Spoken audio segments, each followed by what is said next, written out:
এই মুহূর্তে সাংবাদিকদের মুখোমুখি রবিশঙ্কর প্রসাদ, সরাসরি শুনবো। के लिए तो क्या मतलब है, ममता जी ने कॉन्ट्रैक्ट लिया हुआ है क्या कि बंगाल में कोई भी फेयर पुलिस इन्वेस्टिगेशन नहीं होने देंगी, बंगाल के करप्शन में कोई भी सीबीआई या ईडी का इन्वेस्टिगेशन नहीं होने देंगी, क्योंकि हर जगह उनके सिस्टम के पांव हैं। और मैं क्या कहूंगा, everywhere there is a footprint of Mamtaji's ecosystem implicating all of them, therefore there is a scare। हम इसकी बहुत भर्त्सना करते हैं। आज हमारे पास ये पूरा लिस्ट है, संदेश खाली, उसके बाद कैटल स्मगलिंग, अनुव्रत मंडल, दूरे ration scheme, बगटुल massacre, Hanskhali rape case, Alapan Bandyopadhyay case, Narada scam, ये सारा हमारे पास पड़ा हुआ है। আইপ্যাকের কর্ণধারের বাড়ি এবং অফিসে গতকাল দিনভর তল্লাশির ঘটনা ঘিরে সংঘাত একেবারে তুঙ্গে। এবার ইডি এবং সিআরপিএফ এর অজ্ঞাত পরিচয় আধিকারিকদের বিরুদ্ধে অভিযোগ করলেন খোদ মুখ্যমন্ত্রী। শেক্সপিয়ার সরণি থানায় অভিযোগ দায়ের করেছেন মুখ্যমন্ত্রী। অন্যদিকে পুলিশের তরফ থেকেও দ্বিতীয় অভিযোগ দায়ের করা হয়েছে, অর্থাৎ জোড়া এফআইআর দায়ের ইডি আধিকারিকদের বিরুদ্ধে। এই ঘটনা সম্পর্কে আরো বিস্তারিত জানবো, কথা বলে নেব। সরাসরি আমাদের সঙ্গে রয়েছেন আমাদের দুই প্রতিনিধি, আবির দত্ত এবং ময়ূক ঠাকুর চক্রবর্তী। আমি শুরুতেই ময়ূকের কাছে চলে আসবো। ময়ূক, জোড়া এফআইআর দায়ের করা হয়েছে ইডির এবং সিআরপিএফ এর অজ্ঞাত পরিচয় আধিকারিকদের বিরুদ্ধে, কোন কোন ধারায় এফআইআর দায়ের করা হয়েছে?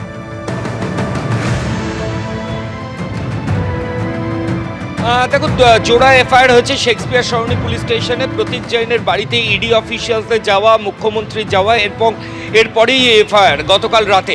প্রথমে পুলিশ আধিকারিকরা স্বতঃপ্রণোদিতভাবে একটা এফআইআর করেন এবং তারপর মুখ্যমন্ত্রী মমতা বন্দ্যোপাধ্যায়ের অভিযোগের প্রেক্ষিতে আরও একটি এফআইআর হয়েছে। দ্বিতীয় যে এফআইআর, যেটা মুখ্যমন্ত্রী মমতা ব্যানার্জির অভিযোগের প্রেক্ষিতে হয়েছে, শেক্সপিয়ার সরণি পিএস কেস নাম্বার 3/2026, কমপ্লেনেন্ট মুখ্যমন্ত্রী মমতা ব্যানার্জি, এবং যে সেকশনগুলো রয়েছে সেটা হচ্ছে বিএনএস ভারতীয় ন্যায় সংহিতার 3/5, এটা হচ্ছে ক্রিমিনাল ইন্টিমিডেশনস বা হুমকি, 303/2 অর্থাৎ এটা হচ্ছে থেফট অর্থাৎ চুরি, 332/C এটা হচ্ছে ট্রেসপাস বা অনুপ্রবেশ, এবং 66 ইনফরমেশন টেকনোলজি অ্যাক্ট অর্থাৎ তথ্য প্রযুক্তি আইন। প্রতীক জৈনের বাড়ি থেকে ফাইল নিয়ে বেরোনোর সময় মুখ্যমন্ত্রী যেমনটা বলছিলেন যে তথ্য চুরি করার উদ্দেশ্য ছিল, ডেটা চুরি করার উদ্দেশ্য ছিল, ঠিক সেই কারণেই ইনফরমেশন টেকনোলজি অ্যাক্ট সেটাও অ্যাড করা হয়েছে। এবং যেহেতু এই ইনফরমেশন টেকনোলজি অ্যাক্ট রয়েছে, প্রোটোকল অনুযায়ী একজন ইন্সপেক্টর পদমর্যাদার অফিসার এই ধরনের কেসে ইনভেস্টিগেটিং অফিসার হন, আইও হন। শেক্সপিয়ার সরণি থানার অ্যাডিশনাল অফিসার ইনচার্জ শিবাদিত্য পাল মুখ্যমন্ত্রী মমতা ব্যানার্জির করা অভিযোগের ইনভেস্টিগেটিং অফিসার বা তদন্তকারী আধিকারিক হয়েছেন। এই হচ্ছে কলকাতা পুলিশ জুরিসডিকশনে দুটো কেস, একটার অভিযোগকারী মুখ্যমন্ত্রী মমতা ব্যানার্জি এবং আরেকটি কলকাতা পুলিশ স্বতঃপ্রণোদিতভাবে কেস করেছে। এবং বিধাননগর কমিশনারেটের তরফ থেকে ইলেকট্রনিক কমপ্লেক্স থানায় একইভাবে মামলা হয়েছে এবং বিধাননগর কমিশনারের সূত্রে খবর সেখানেও মুখ্যমন্ত্রী মমতা ব্যানার্জি অভিযোগ করেছেন।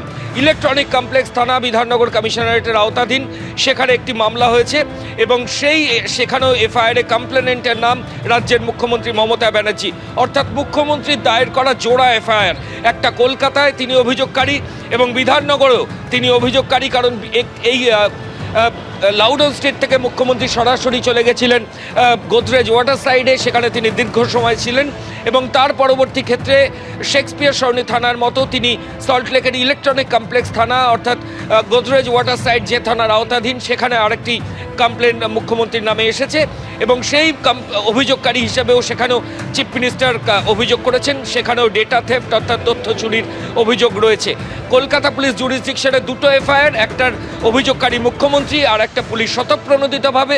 মুখ্যমন্ত্রী দায়ের করা এফআইআরের মধ্যে হুমকি, চুরি, তথ্য চুরি এগুলো রয়েছে এবং তার পাশাপাশি তথ্য প্রযুক্তি আইন রয়েছে এবং ইনফরমেশন টেকনোলজি অ্যাক্টের প্রোটোকল অনুযায়ী একজন ইন্সপেক্টর পদমর্যাদার আধিকারিককে আইও হতে হয়। শেক্সপিয়ার সরণি থানার অ্যাডিশনাল ওসি শিবাদিত্য পাল মুখ্যমন্ত্রীর দায়ের করা অভিযোগের ইনভেস্টিগেটিং অফিসার হয়েছে। গতকালই মুখ্যমন্ত্রী মমতা বন্দ্যোপাধ্যায় তিনি সাংবাদিকদের মুখোমুখি হয়ে একাধিক অভিযোগ করেছিলেন, কি বলেছিলেন তিনি শোনাবো। So my hard disk, phone, hard disk, all they are collecting and they have already attacked my in the IT office also. In fact, Sector 5, I am going there also. ED raided my IT sector office to collect all of our party hard disk, the candidate list, the party strategy, the party plan. Is it the duty of the ED and Amit Shah? And he's taking away all my party documents. যখন অফিসে কেউ ছিলই না প্রায়, এবং তারা এসে আমাদের পার্টির সব ডেটা, সমস্ত ল্যাপটপ, সমস্ত আইফোন বা ফোনে যে সমস্ত স্ট্র্যাটেজি আছে ইলেকশনের, ইনক্লুডিং SIR আমাদের কাজ চলছে। গতকাল মুখ্যমন্ত্রী কি কি অভিযোগ করেছিলেন আপনারা শুনলেন। সরাসরি কথা বলে নেব, আবির দত্ত আমাদের সঙ্গে রয়েছেন। আবির, এরপরে শেক্সপিয়ার সরণি থানায় অভিযোগ দায়ের করেন, FIR দায়ের করেন খোদ মুখ্যমন্ত্রী। সেখানে কি কি অভিযোগ লিপিবদ্ধ হয়েছে? দেখো, গতকালকে যে নাটকীয় মোড় দফায় দফায় দেখা গিয়েছিল, সেই নাটকীয় মোড় কিন্তু আজকেও অব্যাহত, কিন্তু মামলার পরিপ্রেক্ষিতে বা নিরিখে বলা যায়। তার কারণ হচ্ছে যে একদিকে কলকাতা হাইকোর্টে এনফোর্সমেন্ট ডিরেক্টরেটের তরফ থেকে CBI চেয়ে তারা কিন্তু পিটিশন করছেন, যেটা সূত্র মারফত জানা যাচ্ছে। অন্যদিকে যেটা সকাল থেকে আমরা জানাচ্ছিলাম যে মুখ্যমন্ত্রী মমতা বন্দ্যোপাধ্যায় তিনি দুটি FIR করেছেন, একটি ইলেকট্রনিক্স কমপ্লেক্স থানাতে, আরেকটি শেক্সপিয়ার সরণি থানাতে। শেক্সপিয়ার সরণি থানা এবং ইলেকট্রনিক্স কমপ্লেক্স থানাতে যে অভিযোগ করা হয়েছে সেটা মূলত এনফোর্সমেন্ট ডিরেক্টরেট অফিসিয়ালস আননোন হিসাবে এবং CRPF অফিসিয়ালস আননোন তাদের এগেনস্টে।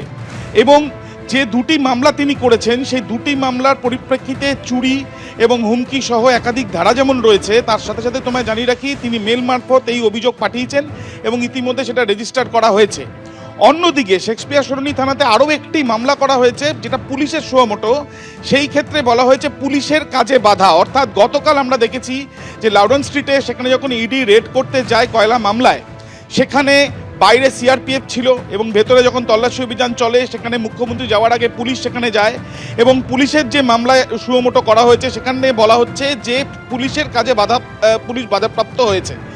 একদিকে ইডির তরফ থেকে গতকালই বিজ্ঞপ্তি জারি করে বলা হয়েছে যে তাদের আইডেন্টিটি জানতে সেখানে পুলিশ অফিসাররা পৌঁছন এবং এই তদন্তে তল্লাশি যেটা চালানো হচ্ছিল সেটা সুষ্ঠুভাবে এবং সম্পূর্ণভাবে পেশাদারিত্ব বজায় রেখে মুখ্যমন্ত্রী আসার আগে পর্যন্ত এই পরিস্থিতি থাকলেও পরবর্তীকালে এই তদন্তে তল্লাশিতে যেগুলো তাদের অত্যন্ত গুরুত্বপূর্ণ তথ্য প্রমাণ, সেরকম বেশ কিছু নথি নিয়ে কিন্তু মুখ্যমন্ত্রী চলে যান এবং সল্টলেক অফিস থেকে পুলিশও চলে যায়। এবং এই ক্ষেত্রে তাদের তরফ থেকে যেটা বারবার করে বিজ্ঞপ্তিতে অভিযোগ করা হয়েছিল, আজকে যেটা দেখা যাচ্ছে যে তিনটি মামলা হয়েছে, তার মধ্যে বিধাননগর কমিশনারেটে মুখ্যমন্ত্রীর অভিযোগ এবং ইলেকট্রনিক্স কমপ্লেক্স থানাতে, এবং দ্বিতীয়ত শেক্সপিয়ার সরণিতেও মুখ্যমন্ত্রী অভিযোগ করেছেন, এবং তৃতীয় যে মামলাটি সেটি পুলিশের তরফ থেকে সুমোটো। অন্যদিকে দেখা যাচ্ছে যে ইডির তরফ থেকে আদালতে তারা কিন্তু স্পষ্টত CBI চেয়ে তারা কিন্তু সেখানে পিটিশন করেছেন। অর্থাৎ মামলার ঘনঘটা। একদমই আবির, তোমাকে এখানেই থামাচ্ছি। ABP আনন্দ এগিয়ে থাকে, এগিয়ে রাখে।